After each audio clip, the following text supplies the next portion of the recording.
Bapak Ibu yang dimuliakan Allah, setelah saya cek dan recheck, setelah saya cross check, lalu saya kupas setajam silet, Indonesia saat ini darurat krisis anak soleh.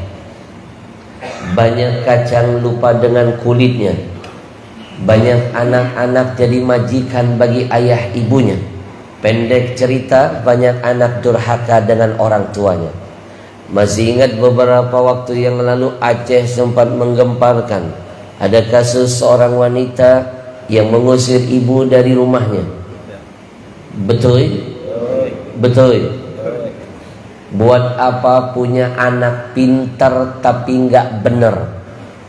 Lebih baik punya anak nggak pintar asal bener. Kalau punya anak pintar tapi nggak bener, saya pastikan dia tidak akan pernah bisa menerima kebenaran dari siapapun. Dia akan keblinger, sombong, merasa dia lebih pintar dari orang yang paling berjasa dalam hidupnya. Betul? Tapi kalau punya anak benar meskipun gak pintar, insya Allah lama-lama dia akan menerima kebenaran dari siapapun, termasuk dari mulut orang tuanya, dan lama-lama dia bisa jadi pintar. Bapak Ibu, bukan hanya kejadian di Aceh. Saya keliling Indonesia. Ketika saya berdakwah, saya menemukan beberapa puluh kejadian. Hari ini saya ceritakan 3 kejadian saja. Yang pertama, ketika saya berdakwah di kota Jambi, lalu naik mobil 5 jam menuju sebuah kota kecil namanya Muara Tebu. Di kota kecil itu kami menemukan satu kasus, seorang anak mengunci ibunya di kandang kambing. Dia tidur di tempat yang bagus, ibunya dibiarkan tidur di kandang kambing. Melihat kejadian itu, saya langsung menyimpulkan dalam tulisan saya, pantas Indonesia banyak bencana. Kenapa? Karena banyak kacang lupa dengan kulitnya. Kejadian yang kedua, kami temukan di Brebes. Ada anak usia baru 12 tahun, Pak, mukulin ibu kandungnya sampai babak belur hanya karena perkara sepele. Ibunya terlambat menghantarkan makanan untuknya. Tidak hanya sampai di situ, dia ambil gantungan baju, dia pukul ibunya, sobek bibir ibunya. Saya kembali mencatatkan dalam tulisan saya, pantas Allah marah dengan kita. Allah kirim musibah di mana-mana. Jawabannya, jangan-jangan banyak anak menjadi majikan bagi orang tuanya. Betul? Yang paling memalukan, memilukan adalah kejadian yang kami dapatkan di Jawa. Ada seorang ibu yang sudah tua renta, janda yang soleha, masih mau bekerja menjadi kuli di salah satu sawah. Panas terik matahari dia lawan, semata-mata ingin berjihad, ingin mencari sesuap nasi dari yang halal. Tapi sayang seribu sayang, tidak ada seorang anaknya pun yang membantu jihad ibunya. Ketika suatu hari ibunya tengah bertani di tengah sawah, masuk anak laki-lakinya, membawa parang di tangannya, memaksa minta uang 500.000 dari sang ibu. Ibunya nggak punya duit. Dia kejar ibunya pakai parang. Berlari ibunya ketakutan, ingin menyelamatkan nyawanya, lalu terjatuh di tengah sawah. Apa yang terjadi? Dia tebas leher ibunya. Terpisah, Pak, leher dengan kepalanya. Hanya karena gara-gara 500.000 saja. Saya makin mantap menyimpulkan tulisan saya, pantas banyak bencana dan musibah, mulai dari tsunami, banjir bandang, tanah longsor, gunung meletus, gempa bumi, angin puting beliung, likuifaksi, Jawabannya, sudah banyak anak durhaka di negeri ini dengan orang tuanya. Betul? Bapak Ibu, sampai detik ini saya belum pernah membaca dalam Al-Quran, saya belum pernah membaca dalam hadis ada riwayat menceritakan bahwa ada anak setan membunuh orang tuanya. Sejahat-jahat anak setan, jangankan membunuh, durhaka saja tidak ada. Tapi manusia sudah banyak di tengah-tengah kita. Jangan-jangan manusia sekarang lebih gila daripada setan. Jangan-jangan setan sekarang sudah takut lihat manusia. Jangan-jangan setan sudah berdoa begini kepada Allah. Apa doa setan sekarang? Ya Allah, aku berlindung dari godaan manusia yang terkutuk. Maka istighfar kepada Allah.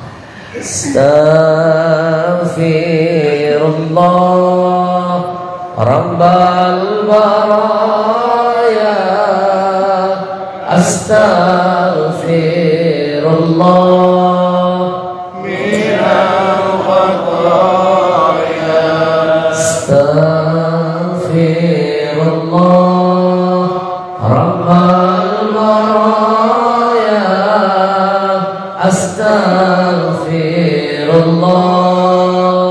minal khataya, astaghfirullah Rabbal baraya, astaghfirullah minal khataya. Jangan anggap enteng dosa kedurhakaan kepada orang tua. Karena sejarah pernah memberikan sebuah titipan pesan. Masih ingat di zaman Nabi Nuh ada musibah namanya banjir. Satu dunia konon ditenggelamkan Allah. Tidak ada yang selamat dari murka Allah itu kecuali yang naik ke atas kapal Nabi Nuh. Maka Nabi Nuh dikasih gelar tambahan oleh Allah. Apa gelarnya? Abal Bashar Thani, bapak manusia kedua setelah Adam. Karena tidak ada seorang manusia pun yang bisa hidup setelah banjir Allah hadirkan.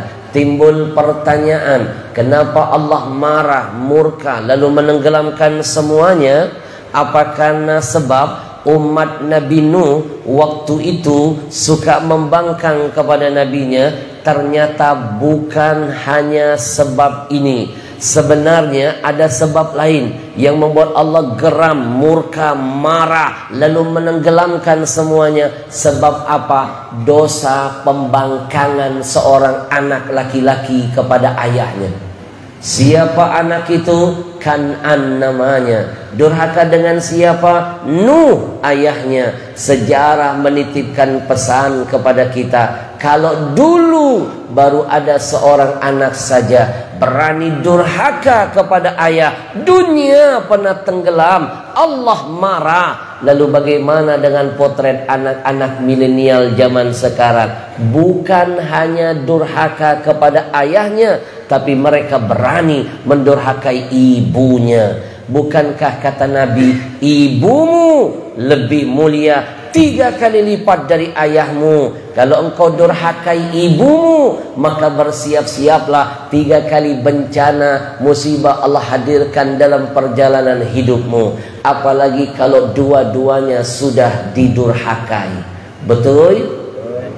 Dulu ada seorang sahabat datang menghadap Nabi lalu bertanya, "Ya Rasul, saya punya ayah, saya juga punya ibu. Mana yang harus lebih dulu saya muliakan?"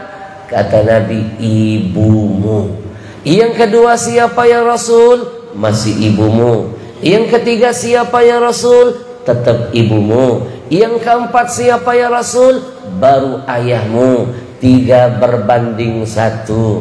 Ibu-ibu, bantu saya pagi ini jawab yang kompak dan keras, biar laki-laki sadar kemuliaan ibu-ibu. Yang memuliakan ibu-ibu bukan saya, tapi Rasulullah lewat hadis yang satu ini. Ibu, jawab yang kompak, biar merah wajah mereka semuanya. Yang tadi disebut Nabi 3 kali lipat kemuliaannya, siapa ibu? Lebih keras biar mereka nyadar. Yang tadi disebut 3 kali lebih mulia siapa? Dengarkan baik-baik, jangan pura-pura nggak tahu. Sekali lagi, lebih kencang. Yang tadi disebut Nabi 3 kali siapa? Yang tadi disebut Nabi cuma 1 kali siapa? Berarti mereka sudah ridho 1 ayat 3 ibu. Mereka yang ngasih izin sepertinya. Kesian deh lo, senjata makan Tuhan. Sekarang merah pindah ke wajah mereka. Mak,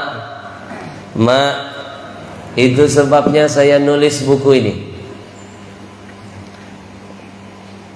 Setelah saya melihat dan menyimpulkan Indonesia banyak bencana karena salah satu sebabnya adalah banyak anak durhaka. Mana mungkin ada asap kalau bukan karena api? Mana mungkin Allah kirim bencana buat negeri ini kalau bukan karena dosa yang terjadi? Salah satu dosanya adalah banyak kacang lupa dengan kulitnya.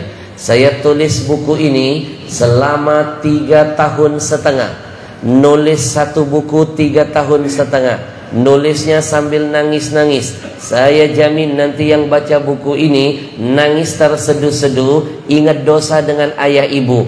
Dahsyat buku ini. Kemarin pernah terbukti, saya ceramah di satu kampung yang hadir jamaahnya ribuan, hidup semuanya.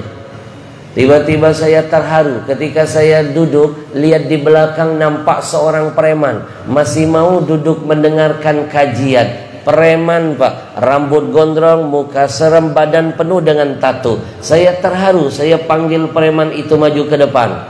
Shh. Lalu saya hadiahkan buku karangan saya ini. Subhanallah, belum dia buka plastiknya, belum dia baca isinya, baru dia pegang begini dengan tangannya. Preman tadi menangis meraung-raung pak. Saya heran, saya tanya, abang, kenapa abang menangis? Ternyata dia menangis karena nggak bisa baca. Ya sudah GR.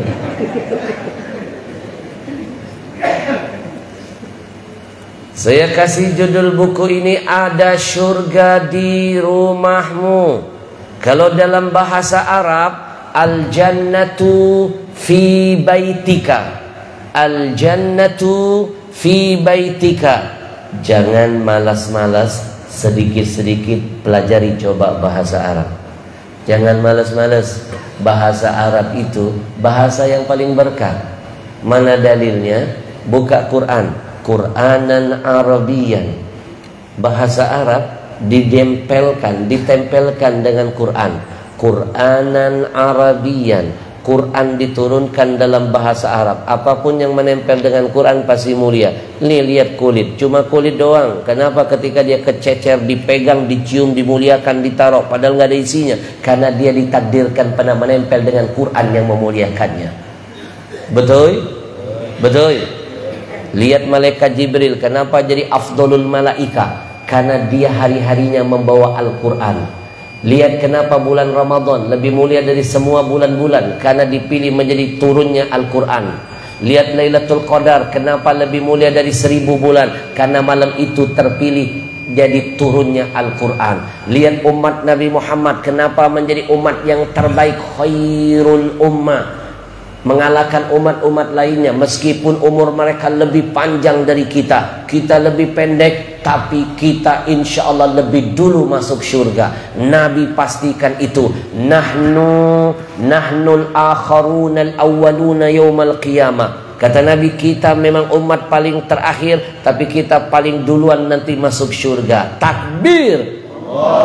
Tahu kenapa? Jawabannya karena Allah pilih Quran jadi kitab suci kita. Semua yang menempel dan berhubungan dengan Quran pasti akan jadi mulia, termasuk bahasa Arab. Betul? Betul. Malu saya pernah lihat anak kecil-kecil pinter bahasa Arab loh Pak. Malu saya Pak, malu betul. Ketika saya ke Madinah,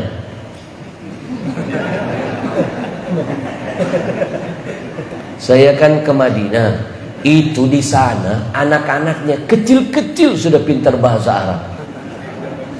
Ada yang salah omongan saya? Ada surga di rumahmu. Siapa surga kita di rumah? Ayah, ibu. Lebih dekat lagi ada di mana? Di bawah telapak kaki ibu. Tapi sadarkah kita sering mencari surga yang jauh, melupakan surga yang dekat? Hari ini saya kupas sedikit saja. Kalau saya jelaskan satu buku, 1 bulan nggak selesai Pak. Hari ini sedikit saja. Kalau saya selesai, kalau saya kupas 1 buku, alamat dan tinggal beli buku. Sedikit saja. Bapak Ibu, dari hasil survei saya, kita sering mencari surga yang jauh, lupa dengan yang dekat. Saya kasih contoh pertama. Bukankah kita sering mengangkat tangan berdoa begini kepada Allah?